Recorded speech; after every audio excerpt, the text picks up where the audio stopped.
Hey there, property people. Welcome to the Regional Property Show, where we discuss topics designed to educate and inform listeners on how to get the most from their real estate experience in the Ballarat and surrounding areas. My name is Stu Bryan, and I'm a licensed real estate agent and the owner of Stone Real Estate Ballarat. We're part of a large network of offices throughout Australia with a dedicated team servicing the Ballarat and surrounding community. If you would like to contact our office to discuss anything related to residential sales or rentals, you can call us on 5341 2200 during business hours, or just Google Stone Real Estate Ballarat. That's Stone, S-T-O-N-E, Real Estate Ballarat. Now, in this episode, I speak with Graham Whitfield from Redmayne Property Coaching. Now, Graham's not an academic, but he is a practitioner, and he does have the runs on the ball when it comes to flipping homes. Since starting his journey back in 2021, Graham has bought, renovated, and sold 27 properties for profit without doing any of the handiwork himself. And now he teaches others how to do the same thing right around the country. So sit back, enjoy the next 35 minutes as Graham walks us through the process. Well, welcome Graham Whitfield from, Flits, and also from Redmayne, which is a organisation based in Perth. And thanks heaps for joining me today, Graham. I noticed that you've got quite some significant media accolades. You've been on a series of television shows and radio shows over in Perth and Yahoo Finance. So really appreciate you joining us today, mate. Yeah, no dramas at all. No problems at all. Thank you. I will say though, our program is Australia-wide, so we've got students everywhere, but I'm personally based in Perth, yes. Well, actually, that's how I kind of found you, because I was sort of flipping around on, excuse the pun, but just having a look around on social media, and you kept dropping into my feed, and I think that's sort of something with people who've got interest in real estate, that tends to happen with the algorithm these days. And so you must have some really good people looking after your social side of things, unless you're doing it yourself, which I can't imagine, because you look like a really, really busy man. So yeah, definitely, that's definitely not my forte. I've definitely got sure. with that. Yeah, cool. So what I really wanted to do today is spend a little bit of time understanding what it is that you guys do, and a little bit of your backstory as well, because I'm pretty confident that quite a lot of people in the Ballarat area would be really fascinated, I guess. And I've seen, as a real estate agent myself, I've seen plenty of people who have gone down this exercise, but I think there's a bit of mystique behind it, because it seems like, there's a lot more interest in flipping property now that programs like The Block have had so much popularity and so forth. But I suspect that there's a lot more to it than just simply buying something and getting in there with a roller and a paintbrush and trying to give it a lick of paint and throw it back on the market again. So give me a little bit of background, I guess, in terms of your history, because I note that you were originally like a FIFO worker before you got into this. Is that right? I did do, originally I sold new homes for a long time, for about 9 years. Okay. And then because of the market and stuff like that in Perth, then I went FIFO, and I did FIFO for 2.5 years. And it was while I was doing FIFO that the FIFO thing was never going to be my end thing, like my end game. It was like a transition, I suppose, while I figured out what I was going to do next. And then I sort of, I was always planning on to go down the business route. And then, I just sort of fell into the property flipping. So. Okay. So did that happen as a result of just finding a deal and going through the motions yourself? No, it started it was 2021. So it was only not long ago.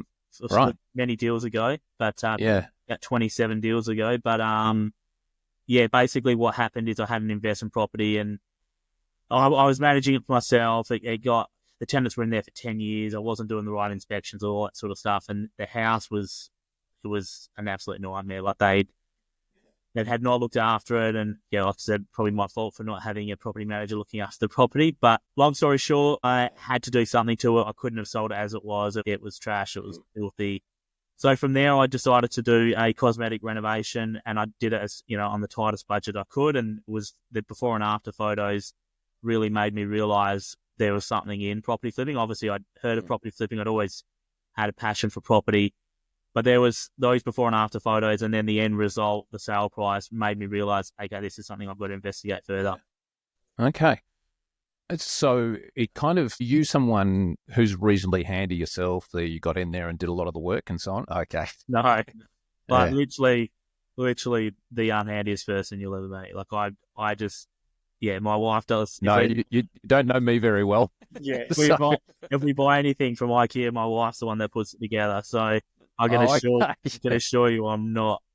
I just look at it and I'm just got no interest. Like I can't even my kids when they're like, I got little kids and they want to build stuff. I'm like, this is just not me. Not my forte. No. So no, I'm not. So the kids don't get Lego for Christmas or anything like that. Funny thing is, my wife actually, she builds Lego. So, and she helps me with Lego. I can't, I'm just not interested. So yeah, just not how my brain works. Yep.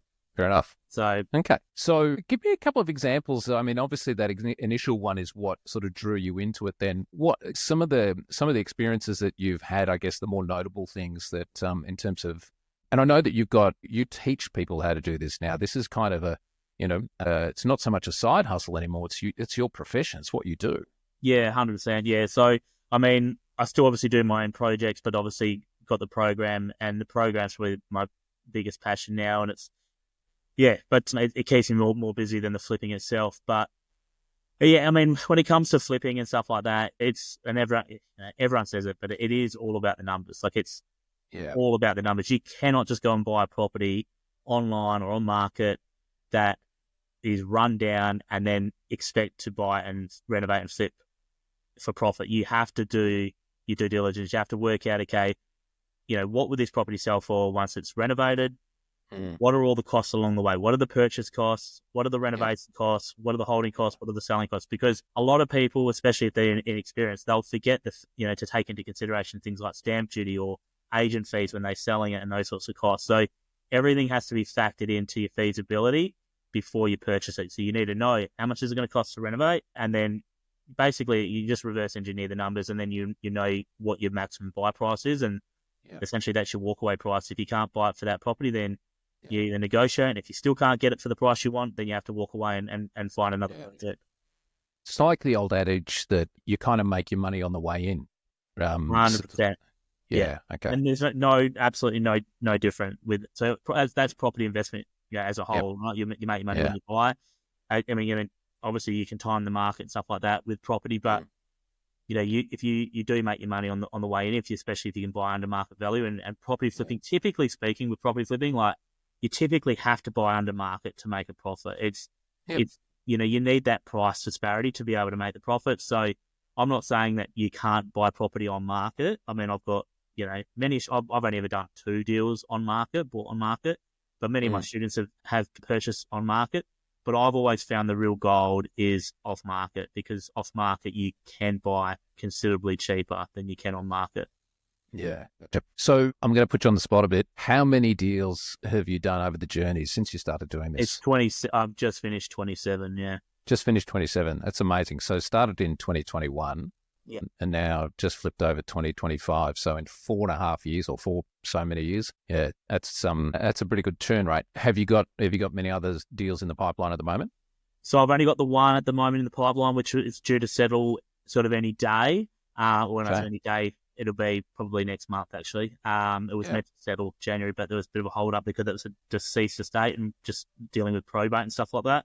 Yeah. So I've got one deal about to settle. But to be honest, I am actually changing my strategy a little bit this year. And rather than, because I've got the coaching program and stuff like that, my goal this year is to accumulate a lot more property, and I'll be using the same strategy, still buying under market, still buying rundown houses, still renovating and all the rest of it. But my intention is to hold on to a few more rather than sell. Yeah. Okay. Gotcha. So let's give the listeners or the viewers a bit of an overview, I guess, of the blueprint that you go through, and the way that, and I understand this is going to be high level stuff, just to help people understand a bit about the journey that you take the each exercise through, and how what it is that you're teaching your students on the way through. Yeah, so I've sort of broken it down, our program, into like an 8-week program, or you could say 8 modules.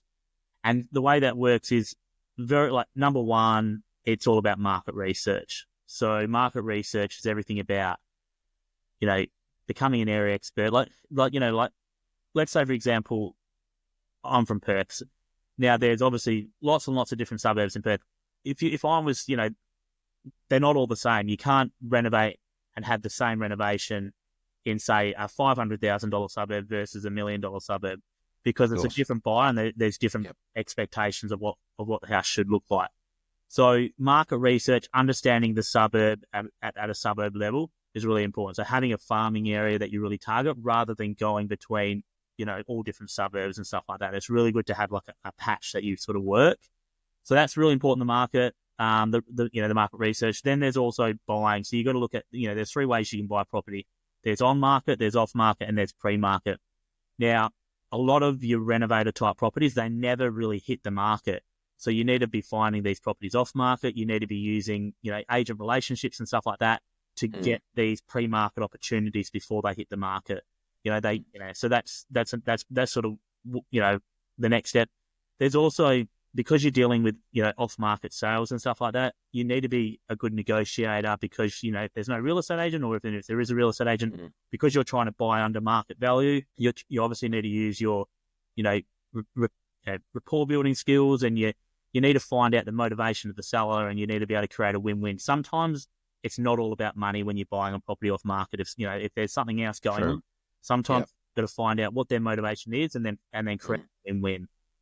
Next is due diligence. Sorry, can I just sort of wind back on that for a couple of secs? So what are some of the strategies, I guess, you're going into to approach like properties? Are you doing or teaching your people to do drive arounds and just observe the area and potentially letterbox drop and that sort of stuff? Yeah, I do a lot of letterbox drops, and I'm very sort of share a lot of that sort of stuff, and I've had a lot of success, and many of my deals have come from letterbox drops. Yeah. So quite often, especially when there's stress and people in situations where they want out but they feel trapped, and if their house is, you remember, in most of the time the house we're buying, they're trashed. Like the majority of them are trashed. They're not, they're not houses that are, the agent might come along and say this house needs this and that sort of thing. So if it goes to the market, there's only going to be a renovator that's going to buy it because it's not really livable as is. Most of the houses that I'm renovating and flipping, they're just not, even though the owner might be living in it, they're not livable. Like you wouldn't be able to just put a tenant in it because it wouldn't meet the criteria. There's, quite often there's safety hazards. They're hoarder houses. There could have been drug problem. Who knows? Like there's all different situations. So that's, have I answered the question? Yeah. Thank you. Sorry, you were on to due diligence research. Due diligence. So due diligence is more, so market research, which I discussed, is more at a suburb level. Due diligence is more at a property level. So you look at the property, and then obviously to be able to do due diligence, know what it's going to sell for once it's renovated, know how much your renovation is going to cost, all that sort of stuff. You've got due diligence you've got to do. So you've got to do your feasibility. You've got to be able to, use different tools like maybe like RP data or price finder, look at recent sales, do your current market analysis, all that sort of stuff, so that you're really confident in your numbers. The next step, which is so week 5 for me, or module 5, comes to creative finance. So when I got started flipping houses, I had no serviceability with the banks. I had a few investment properties, so I was negatively geared, so I didn't have any serviceability. But on top of that, after my first 2 deals, I quit my job and went full time. So because I was now self-employed, had no serviceability for the first 2 years. So, creative finance, I teach people how to use money partners, which is essentially private or peer-to-peer lending. So still, majority of my deals use money partners and stuff like that for finance. But there's obviously other ways that you can finance deals. There's low doc loans and stuff like that. So there's many ways that you can.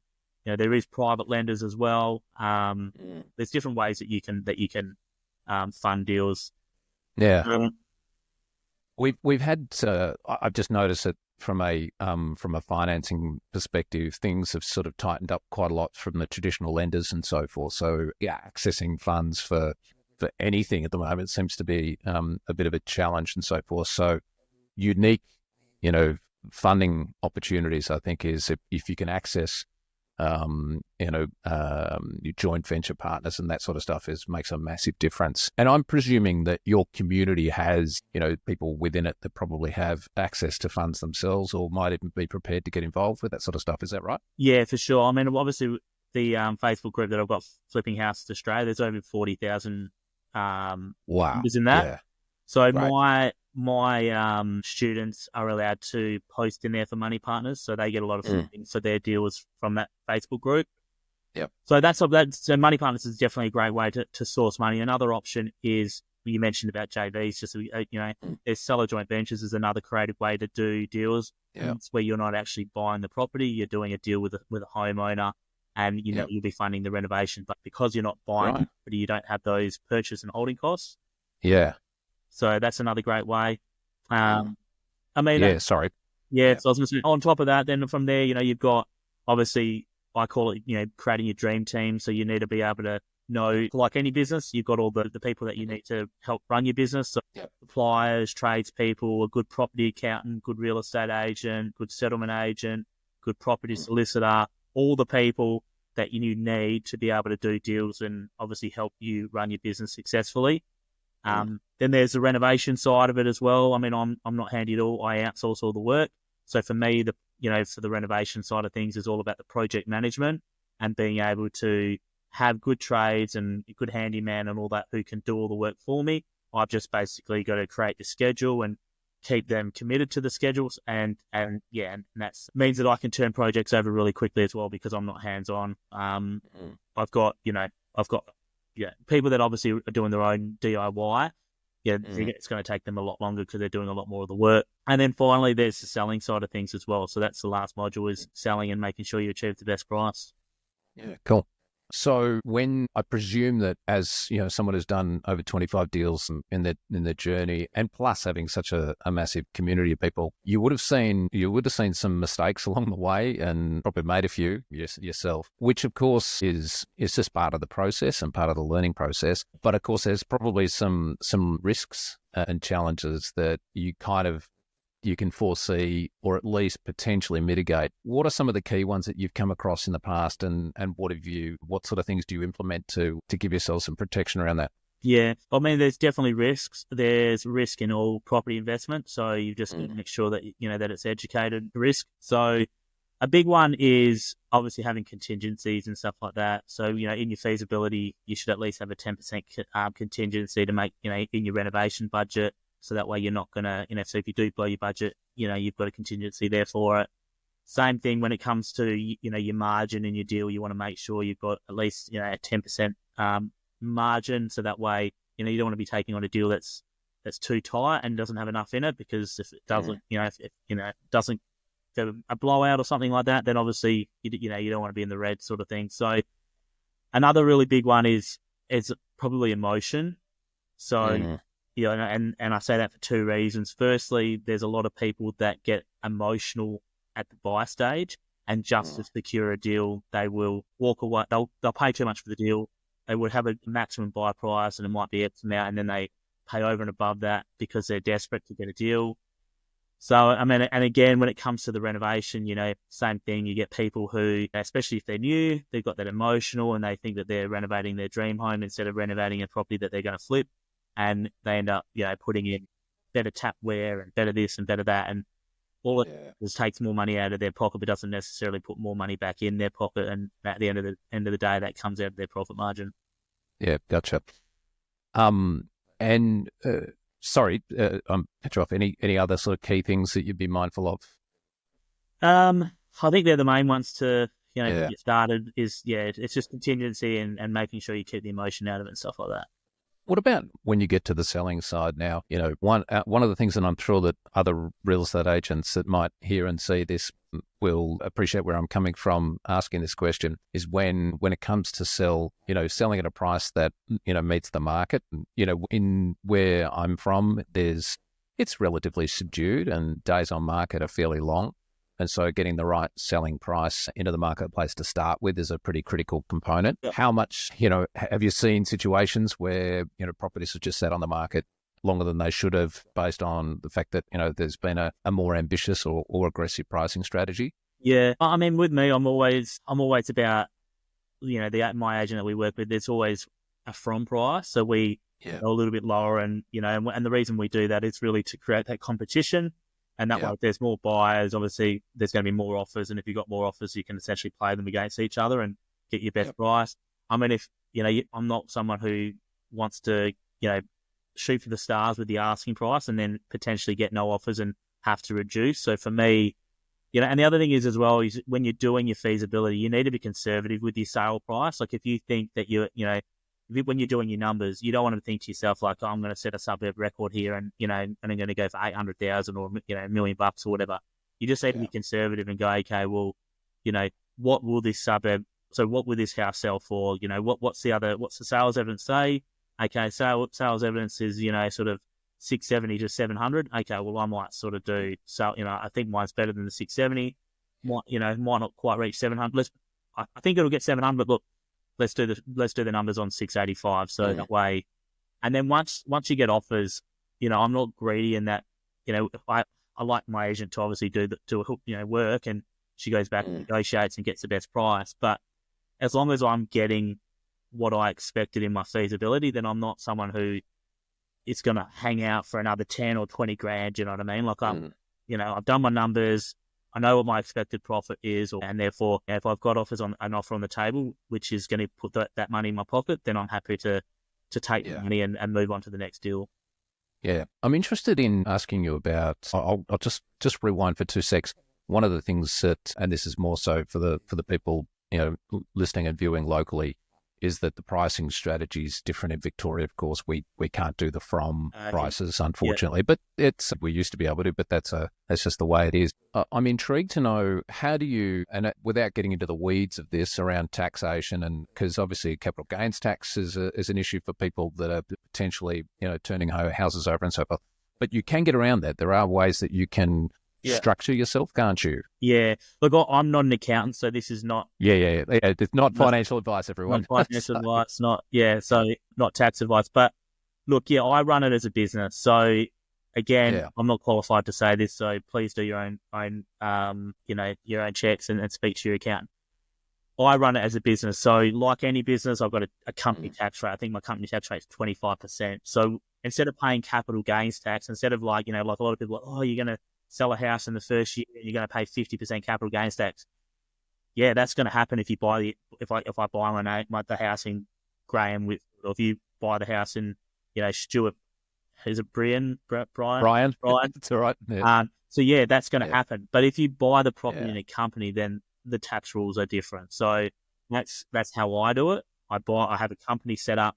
I purchase the properties in the company, and it's a business. I'm running it as a business. So that's the difference. But again, speak to your accountant and learn how to set up the right structure for you. Full disclosure, full disclaimers. Talk to your accountant if you want to take some advice on structure and getting entities and so forth sorted out to suit yourself. Yeah, all the students. I will say all the students in our program, we've got a couple of accountants that we refer our students to. So when they join the program, week one of the course is they've got accounting there. I refer them to a couple of different accountants, and the accountants will then sit down with them and set up the right structure for them. Yeah, cool. I'm interested to understand, and this has probably got more to do with bringing things back to a real local level from our perspective. What sort of markets do you find are best for this sort of process? Because we've just gone through a period of retraction in the marketplace here in Ballarat, whereas I know Perth's currently going through some fairly aggressive increases, which is great for Perth. I know Perth has gone through some fairly heavy contractions prior to that. So, talk us through that side of things, because I think everybody, I shouldn't say everybody, but a lot of people think that the only way you can really make money in real estate is if the market's, the rising tide lifts all boats, but that's not been your experience, has it? Well, see, obviously it's great if the market does heavy lifting, and I've been fortunate over the last few years to have the market do some heavy lifting. But in the last couple of deals I've done, there's been no market heavy lifting, and when it first started, there wasn't that market heavy lifting either. Like 2023 and 2024 in Perth were great years. I'm not gonna deny it. But to give an example, a deal I just finished in Kelmscott, like I knew going into it, I actually bought the house, the next door neighbour of another house. I knew going into it that I wouldn't achieve the price of the one I got for next door. So there was no market growth. I still made a $90,000 profit on that deal because I bought well and made my money on the way in. I purchased the property for $365. I did a $90,000 reno, and sold it for $597. So after all my costs, my stamp duty and agent fees and all that sort of stuff, there was still a $90K profit in it. So, but what I would say to answer your question is the best market to obviously flip in is, of course, a rising market, because that way, when you do a feasibility, when you do your numbers, you're not taking into consideration future growth.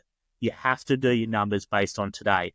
So it doesn't matter how hot the suburb is, and this has always been a rule for me, and it's a rule I always teach people, is even if you think you're going to get more in 3, 4, 5 months down the track, don't rely on that. It needs to have at least that 10% profit margin in the deal now.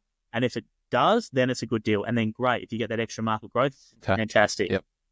Yeah. So, but you can still do deals in a neutral market, because there's no, like I said, the last couple of deals I've done in Perth, it was a neutral market, and like I said, made $90K. I just did another little deal, which I just made $50K. It was one of the smaller deals I've done, but I literally did the deal because all I had to do was paint the house. So $50 for painting a house, not bad. And again, that $50,000 was, after all, I purchased the house for $475 and sold it for $590 on the dot. Yeah, so I bought it for, so it was $115,000 different. But by the time I paid for the painter and that, had the handyman had to do a couple of little things, and then obviously take into consideration agent fees and stamp duty, there was $53,000 profit in that one. So, but the only market I would advise not to flip in would be a falling market. I wouldn't advise anyone to be in, if the market is, retracting quite severely, probably not ideal strategy. So, in saying that though, I know people who, let's say, for example, Perth is in a bad situation, or the market's falling, not all suburbs are performing equally. Yeah. So just because, Perth or Melbourne or Adelaide, if some of the suburbs are having heavy falls, you can look at data and you can use data, and there's some good property analysts, and in our program we have a really good property analyst that works with us, John Lindemann. He provides data at a suburb level for us, and you can use that to make sure that you're choosing the right suburbs to be flipping in. So, like I said, great if we can get a booming market, but a neutral market, it can still work. Do you encourage your students to kind of focus and choose? I know you talked about, sticking to an area to farm more or less, but also to concentrate on particular types of homes, sort of first home buyers, for example. Yeah, definitely for people, I wouldn't ever be recommending anyone to be flipping in, Toorak in Melbourne or Dalkeith in Perth, or, it's just, that's just a different. Not for your first one anyway. Well, so renovation, it gets broke, it really comes down to cosmetic renovation and structural renovation, right? So a structural renovation is not, a renovator can't do that, because a builder needs to do it, right? It's a different ball game. Now, when it comes to cosmetic renovations, the reason why your first home buyer and your investor markets are better is because, the renovation doesn't have to be to the same level. Do you know what I mean? You can do a more budget renovation. So because of that, the buyers aren't as picky, and their wish list is not the same, and all that sort of stuff. I would always recommend starting out at the bottom, and the bottom is always a more buoyant market, because there's always first home buyers wanting to come into the market. There's always investors can't afford the higher end suburbs because the rental yields are weaker and stuff like that. So it makes sense to flip at the bottom end of the market. And it's usually where the majority of incentives from government come from as well. So it's propped up more regularly than other markets and so on. So definitely, I would say as well though, you can definitely make good money in the middle market. Like you're more sort of your more entry level sort of owner, not like entry level, but your more sort of middle level owner of suburbs. Second home buyers, for example, that sort of stuff. Yeah, that sort of stuff. Good market as well. Yeah. Okay. I had another question I was going to ask you around. I guess I suppose the starting place. Like, where would you encourage people to, I suppose, invest their time if they were going to sort of, start this process? And, do they need to have, a reasonable amount behind them to start with, like financially? So this is the thing. You actually don't. And so, but a lot of people would believe, you need money to make money. And so, and when people say that to me, I'm like, if you knew what my situation was in 2021 to now, then you'd know that that's not the case. But the biggest thing that you need is you need to be an action taker. You need to be a doer. So you need someone who is going to prospect hard. Because the thing about property deals is if you have a good deal, the funding is relatively easy to get. Yep. So because when money partners and private lenders and stuff like that, they don't assess you on your serviceability. They assess you on the deal. So if it's a deal, then they'll invest in the deal. So that you don't necessarily need to have a lot of your own money to get started. And like I said, when I started, I had no serviceability, so I could not get a bank loan. And so since and I landed my first 2 deals in August 2021. So to do 27 deals since then without serviceability for the first 2 years, just goes to show you that you don't need your own money to get started. I put a student in my program who just did a seller joint venture deal with a complete no money down deal. Now I've done lots of no money down deals. I've had many money partners fund the purchase and the renovation, but you can't expect that on your first deal. You probably want to be putting some skin in the game if you can. But perfect example. I had a guy from the program. Funnily enough, he's actually from Ballarat, but he's just moved to Perth, and he did the deal in Perth. Oh no, sorry, he's not from Ballarat. He's from Bendigo, I think. Sorry. Don't get them mixed up, mate. Sorry, starts with a B, but so no, he's definitely Bendigo. Sorry. Anyway, his situation. There's a friendly rivalry. It's sort of like a Sydney-Melbourne thing, Yeah. Okay, got it. Yeah. But anyway, this guy in my program, he did a seller joint venture deal. So he found a homeowner willing to do a joint venture with him. Obviously he didn't have to buy the property, no holding costs. So there was no stamp duty, no loan or anything like that. And then he used a money partner to fund the project. All right. There's no money down. And he made a 98K profit on the deal. Yeah, cool. Yeah. So how is it kind of, you might not feel comfortable answering this question, but you might be able to answer it on behalf of, say, some of your students and so forth. What difference has it kind of made to your life? Oh, massive. Like I said, I was working FIFO. I quit FIFO in November 10th, 2021. And then, so it's made a big difference. Obviously, holidays, home with the family and spending a couple of hours talking to blokes like me. Cool. Financially, it's been very, very, very rewarding. So that's great. And it sounds like it's all sort of your life's transition to more about purpose for helping other people to do the same sort of thing that you've done. Is that fair to say? Yeah, and to be honest, I didn't even my goal was not to do this. Like, I was flipping property and I had a lot of time, because the thing about flipping property, once you've got an established team who can do the renovation side of things for you, you don't really have to be on site all that much. So what I found was I started after a solid year and a half of flipping or something like that. Was it 2 years of flipping? Couple of years of flipping. I sort of realized that I had a bit of time, and I was thinking about starting a buyer's agency as another business. And then as I started putting a bit of content out, showing what I was doing, I had a lot of people asking me, reaching out saying, "Can you coach me?" And that's how the whole. And then I started coaching to people, and I realized pretty quickly it was exhausting teaching people that had no base. So what I decided then, I said, okay, I'll create a course, and that way they can do the course, and then when I coach them, they've already got a base level of understanding. Some understanding. Yep. So cool. So now I enjoy the program. It's a wicked community. We've got students from all over the country. It's good. I've obviously got the public group, which is a big community Australia wide, but then the students in my Redmayne program, again, we've got our own little community, and it's just really tight knit, and everyone's really, really helpful, and everyone's got the same goals and that sort of stuff. So lots of like-minded people. Good stuff.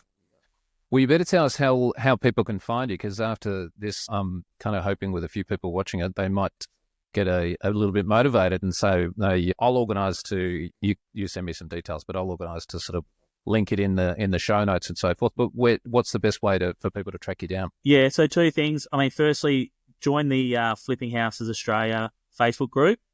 Yep, that's how I found you. Yeah, perfect. So join that on there. You could just even on that page, you could just say, you could just tag me or just ask for some help, and I've got a PA who monitors it and would book you in for a discovery call with our team. Or the other option is just jump on our website.